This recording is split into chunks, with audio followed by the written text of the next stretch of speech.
Here's another amazing story from season 2. I went over and I said, Christopher Daley. Yeah. And he said, oh no, this person called me by my Full name. full name, so they must know me good. And we turned around and said hi. Well, we know each other, so hi, how are you? Long time don't see. For some strange reason, we exchanged number this time. For some strange reason. What's the strange? Girl look good.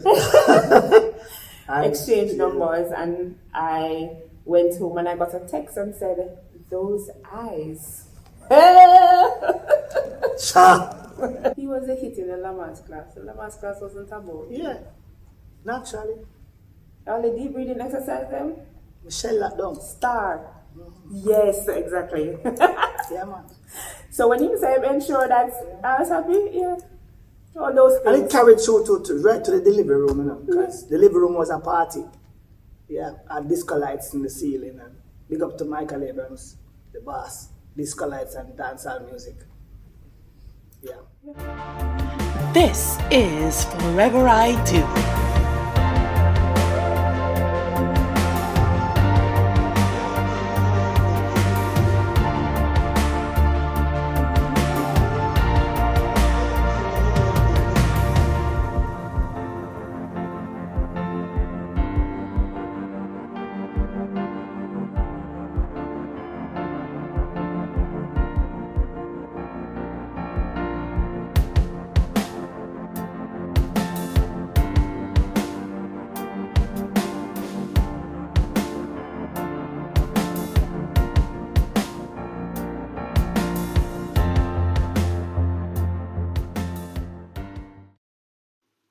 Christopher and Sophia are in it, sunshine or rain. And after 10 years, it's not lime tree, but they've built their own lane. I met her at about between age 9 and 10, something like that. First time. When I got my scholarship to go to Edinburgh, to drama school at the time, it was School of Drama. Sophie was also there in the summer program at the drama school. So that's the first time I met her. I remember her from then. And then what, time passed. Well, time passed, yeah, but then you came to live in Passage Force, and then we happened to go to the same church as well. Correct. So in our teenage years, we're doing the church thing and youth fellowship. But we really weren't connected. Like we knew each other. We were in the same circles and company, and you doing youthful things and in the youth club. Mm-hmm. But that was us church. And then we'd pass each other at different school events. Yes. I remember doing theatre at a time. One particular thing I was doing theatre at Ward. I was doing Hamlet. Remember that particular play, and she was a part of the women's group that came. See how much time we happen by each other? Yeah. All right, but then fast forward, yeah, we see each other all the time. Always know that we know each other. Was a long time, and then in 2010, I was in the supermarket and I saw him, and I went over and said, "You look handsome and thing. You look nice." No. All right. The thing tunnel. I went over and I said, Christopher Daley. Yeah. And he said, oh no, this person called me by my full name, so they must know me good. And we turned around and said hi. Well, we know each other, so hi, how are you? Long time don't see. For some strange reason, we exchanged number this time. For some strange reason. What's the strange? Girl look good. Exchanged numbers, and I went home and I got a text and said, those eyes. Cha. And that was where it started. We started conversing, clearly on a different level, getting to know each other a little bit better. And that was it. Mm-hmm.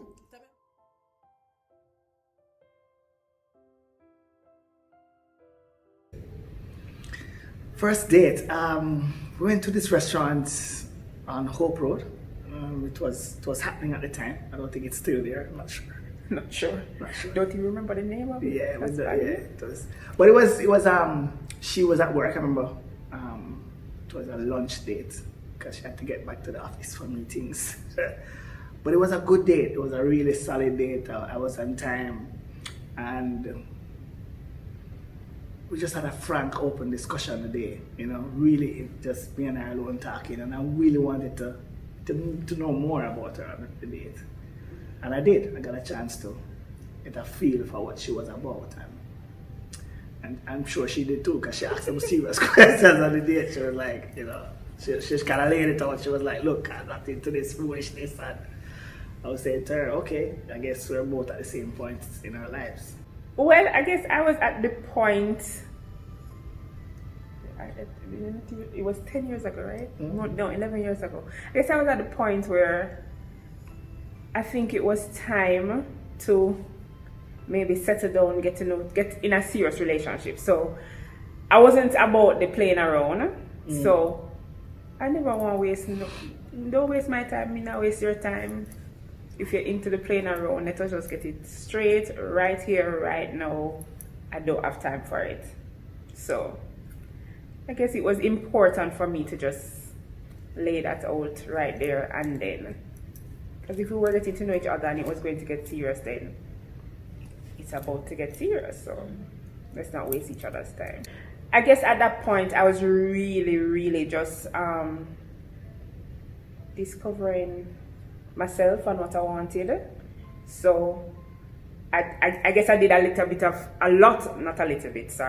lot of introspection at the time. I was getting older, so if a child was to come into play, now would have been the time, or otherwise it would have been too late, kind of a thing. So it was just about me knowing and discovering myself and knowing exactly what I wanted, and just, I think it was very important to say it at the time because I was not in any fooling around. So it was very important to say it. I wasn't into the games. So if that's what you're about, then. And I guess I was confident enough to know that, hey, if it wasn't going to be, it wasn't going to be. So just on to the next one who may take it seriously.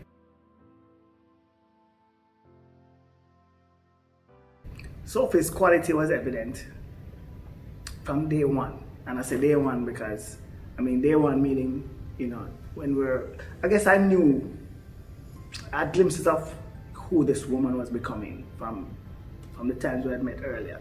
And I knew her. I knew that she was being groomed to be a quality human being. So those things came out quite easily and quickly in terms of once we started to go out again and date again. It was clear to me that I was dealing with a woman here who knew herself and who wanted more.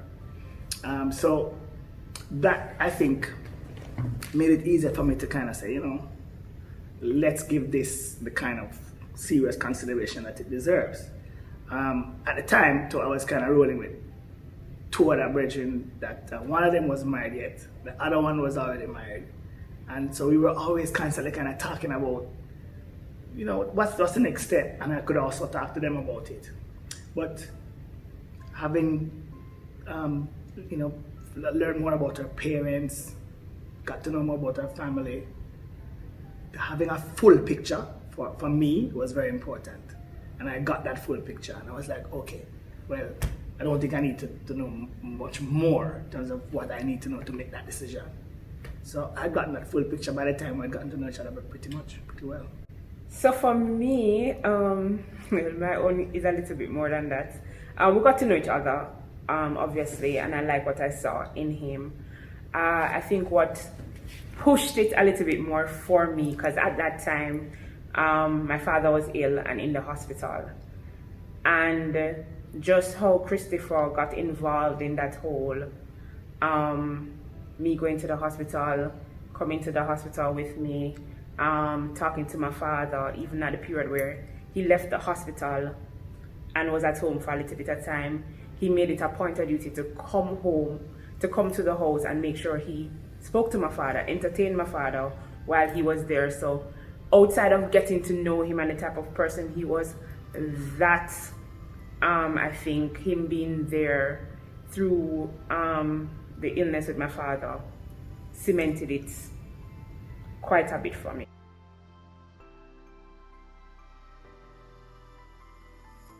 You want to story on me? Go ahead, man. Go ahead, please. All right. So I was thinking about this question before, and I guess if I hadn't really thought about it, I would say there wasn't really a proposal, but we still ended up getting there. It ended up at the tail end, but a little thing was done, right? So we had spoken about marriage, as we getting to know each other, we started speaking openly, and when we realized we were going to take it serious, we expressed how we felt about marriage and being married and all of that. And then Then she got pregnant. Then I got pregnant. Yes. And it so happened that the day we got pregnant, that we got pregnant. The day that we found out that we got pregnant, we were in the car talking, and somehow it came up, and I say, "Me don't want to get married with no big old belly." And then we called my best friend, and I told her that, found out we're pregnant and whatever. And she said, "Remember to tell Christopher?" So I said, "Okay." And I gave the phone to Christopher. And then clearly she and him was having, conversations before. And she said something, and I only heard when he said, but she said she don't want to get married with no big old belly. So I guess it just, at that time, okay, this is a real conversation that's happening. Okay, maybe I need to think about it. Clearly, this conversation went further than me and him talking, because I don't know how this just happened now. Him and Monique started talking about, okay, so she's pregnant, so just get married and done. Right, so that was that, and then plans just started happening. We just decided to go ahead, get married with my big old belly. I know, and I told Sophie, I said, "Sophie, this is Jamaica, right? So one of the things that I said to her earlier was, this is going to be about me and you and the family that we're going to create for each other, right? The chatter, the opinions, and everybody having to tell you what them think, that's always going to be there. But what is it that we wanted?" And I remember that first date. I said, the first time we spoke, you mentioned, this is where you are. The truth is, this is where I'm at. For the last several months, this is where I've been. And I'm comfortable here. So whether you have the belly or not growing, it might as well we do this, because I would have been here regardless. I think that probably had to be driven home with our best friend nudging her to say, "Yo, just do it and done." But I was ready. So engagement actually happened there, because I'm a proper boy, right? I grow good. So I said, "No, I'm not going, because we don't have a conversation and she kind of know what I'm going. I'm not going to do this." So my good friend Inga, who asked me to do a function for her in Miguel, invited me down there for work, and Inga and myself planned an engagement. So even though there was officially one like it, she didn't know about the planned engagement that we had. And that happened. And we do the things them deals. Yeah, go down to my knee and white sand beach, and you understand? All fireplace with them. No. Rose petals. And yeah, I hope it. You tell me you did it. It was surprising, because again, I not expected anything at this point, but so I did my thing. He did his thing. He did his thing. I am going to say it myself, no, I was not bridezilla. In fact, I wanted everything to be very simple. So for me to go through, I just decided I don't want no only for bridesmaid. I just want one maid of honor. One maid of honor, one best man. I have a big old belly. That is enough stress already. And they let me need big. Me need big. Big and beautiful, babes. That's fine, but me need still big, Daley. It's like the minute I find out I'm pregnant, everybody knows I'm pregnant. Did it so, though? That's good. Yeah, I know, but and it was a good pregnancy. I never had no issues or anything like that. But I just wanted to keep the day simple because I know how it can get with everybody being involved. So I went with one maid of honor, one best man. Keep it simple. What was important for me the day is that we had fun. I mean, the guest list alone was enough to go through because Chris family big. Chris family big, so we really couldn't go beyond family and close friends. Because Chris family big. I remember her being, she was a good planner though. So she did, you know, Sophie's into making sure everything went smoothly. So she made some good decisions. And I guess we did it ourselves. It wasn't stressful. Yeah, we knew exactly what we wanted. And we just carried out our theme. So it was a movie theme. Right. Yes. So from our invitation, it was a movie reel, and you're invited to the movie premiere of the Daleys. You know, cake was a movie theme as well. So we just kept it simple and the sequel continues. And there's so many, like I remember so many things from that wedding day. First of all, I think we made a good decision to choose one location for everything. So we had the wedding and the reception in one location. Never want to move up and down with the lady, you know what I mean? Also, family, friends, there gathered. That was a beautiful moment. My brother flew down from Canada and it was just a warm feeling. I had 3 MCs at my reception. 3. Can't forget. Michael Abrams was one of them. Rowan Gunter was one, and the other one was, of course, Elva. So it was a riot. I remember like joy. I laughed through the entire thing. We did. Yeah. We're going into it not with a child. Had 2. with my 2. Right. So that's 3. And 3.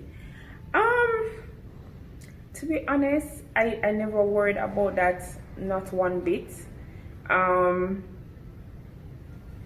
pregnancy, it's not like I had a difficult pregnancy where I would be worrying about. I was quite happy. I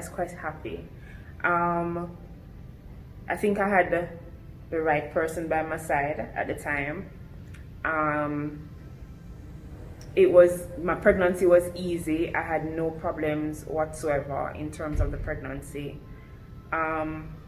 No morning sickness, nothing. It was a easy pregnancy. And then we had made some decisions, right, which just kind of makes the journey a little bit easier. So I'm also born in January. We got married in January. So it was almost like we made a thing of everything. So I got the wedding. The baby was coming in April, so he got the baby. He got the baby because he's born in April. So we have double celebration for those months. I can't say I was worried or even thought about any issues going in with a child or with 3 children. Moving from 0 to 3. In no time, but yeah, I didn't have any issues. I don't know. Well, I wanted a happy baby, so I tried my best to do what I needed to do to make sure that her pregnancy was stress-free. We do everything. We do the Lamaze class there. I go to every appointment. We made sure that we did lunch together most days. I really wanted her to be a happy mother, you know what I mean? He was a hit in the Lamaze class. The Lamaze class wasn't about. Yeah, naturally. All the deep breathing exercise then? Michelle lockdown. Star. Mm-hmm. Yes, exactly. Yeah, man. So when he said, ensure that I was happy, yeah. All those things. And it carried through right to the delivery room, you know, because the living room was a party. Yeah, I had disco lights in the ceiling. And big up to Michael Abrams, the boss. Disco lights and dancehall music. Yeah, you see, in the delivery room, you end up doing it. Another lady, she's supposed to do it, you know, but she has to be encouraged. So you as the person beside her have to know to do it. You have to know to do the thing so that she can be looking at you. Yeah, man, if you take the Lamaze class more serious than me. Yeah? I listened to that. My instructor was excellent, so I have to follow this. Oh Lord. Delia, I am serious to other persons, but I am quite like easy. Like leaving the toilet seat up to me is not an issue. I'm using the toilet, I put it down if it's up. So let me think now. Was there anything that I couldn't get used to? Well, the only thing I probably would think of was that people think that he's always or constantly a joker. He's not.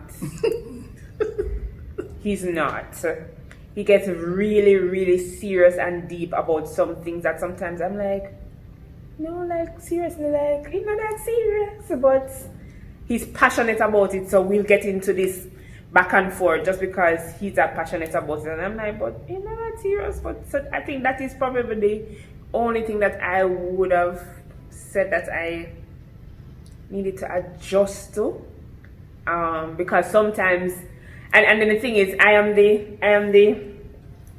the feeding box, right? So it's not really necessarily me, but I am the one who gets the seriousness and all of that. So that was something I had to adjust to. Outside of that, it's kind of easy to deal with it, honestly. Hard to deal with. I guess that is what makes it so easy for us, but it's not hard to deal with. So maybe I think I am probably a little bit more difficult than him. Just feed me. So him can probably tell you what he did have to adjust to. The adjustment for me was, I think, the adjustment for me was being without my children initially. I know that moving and merging families was going to take some time, and I didn't want to bring just trust this new mother with my children, and that took some time. And I think the difference for me was I was missing my children all the time. Something that we spoke about all the time. And I tell her that, yo, I really want to have my children with me constantly, because they would come over and visit from time to time. That was my biggest adjustment, was moving from a place where I could see my children all the time, and I would be in my own space, and I couldn't see them all the time. And so that was constant. And until I got to the point where we had the children, that was my constant haggle. Mentally, I just woke up in the mornings and I was wondering when they might eat for breakfast. Even though I know they were under care, I still worried about what they were eating and how do them get to school, because I was doing those things in my former life. And so it was like, I had to adjust to that. And eventually, thank God, all that worked out. And I think that was the biggest thing for me, was not having them around. And I think she kind of saw the toll that was having on me as well. And what was challenging, and I know it was really challenging, was over a period of time, getting the family merged. So fortunately for us, we kind of did that. We took our time with that, because it's really about having the other pieces of the puzzle get comfortable as well. So that took a little time, but we kept working at it, and it worked out eventually. A lot of people probably look at us and say, wow, how is it working? When we started dating, I had a manager, and that manager was responsible for giving me the gigs and making sure that things was set up properly. What happened eventually was Sophie and I recognized that perhaps what we needed to do to ensure that because she realized I was complaining sometimes about just not feeling the manager. And that my management at the time was also very busy dealing with other accounts. And I was going through a transition in terms of wanting to do more, and wanting to do more in the stand-up arena.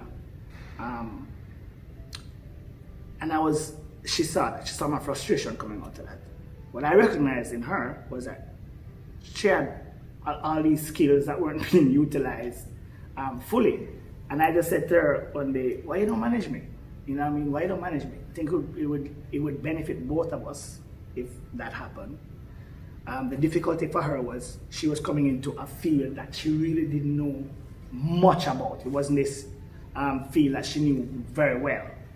So I think what I did purposely was try and get her to come with me on some journeys, be with me at the shows, I remember one particular show we were having was a tour with Raga Shanti at the time, and I got her to come on the tour with me so that she could see what it's like and get involved in the whole thing, see what I do.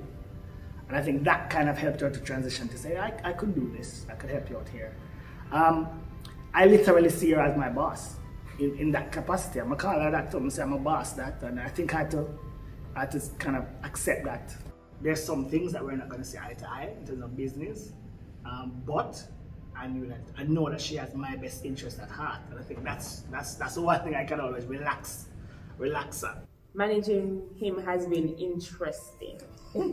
Yes, I'll use that word, interesting. But it works because I guess what is important is to stay in your lane, I think. So I don't try to get into the creativity part of it. That's not my lane. My lane is the business side of it. So I do as much on the business side that needs to be done and don't try to get in the creative side of it. But it has been an interesting journey. And as I say, I mean, it's not the only business. So I manage him, but we have another business as well. And I think what is important too is a trust in dealing with each of the business and him allowing me to do what it is that I do and I allow him to do what it is that he does. So I think that is where the balance is. Okay, I don't see it as work. It's my life. So I don't know. I don't see it as work. I don't know. It's the days like I believe that people either go into it seriously or they don't go into it seriously. I didn't make a decision that this is it or this is not it.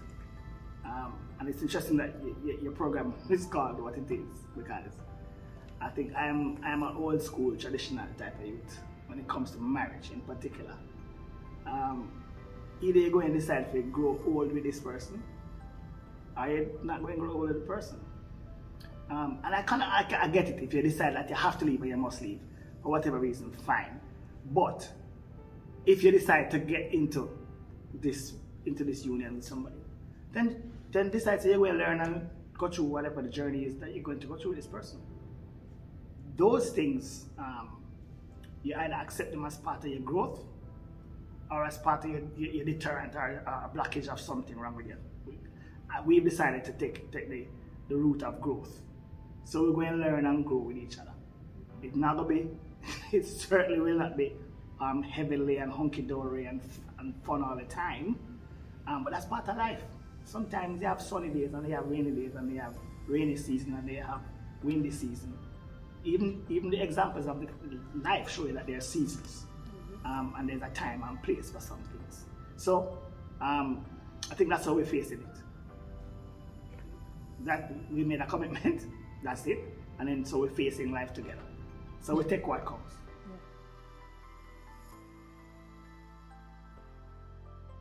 Because you both have to be at that place, quite frankly. I mean, if one is at that place where you're ready to settle down and the other person's like, not so sure. Maybe you can give the person some time. Some people do choose to do that. But sometimes you find that you are both actually at the same place. Like, all right, I just can't bother. Let's do it. Well, if you're in it and saying, why are you married and you can't find a way to work it out, then get out of it. That's it. It may not be easy, but then get out of it for your self-preservation. Yes, your self-preservation. Just get out of it. But my advice to people who are going to get married, are married, and maybe going through anything right now, I would say communicate. Communication is important.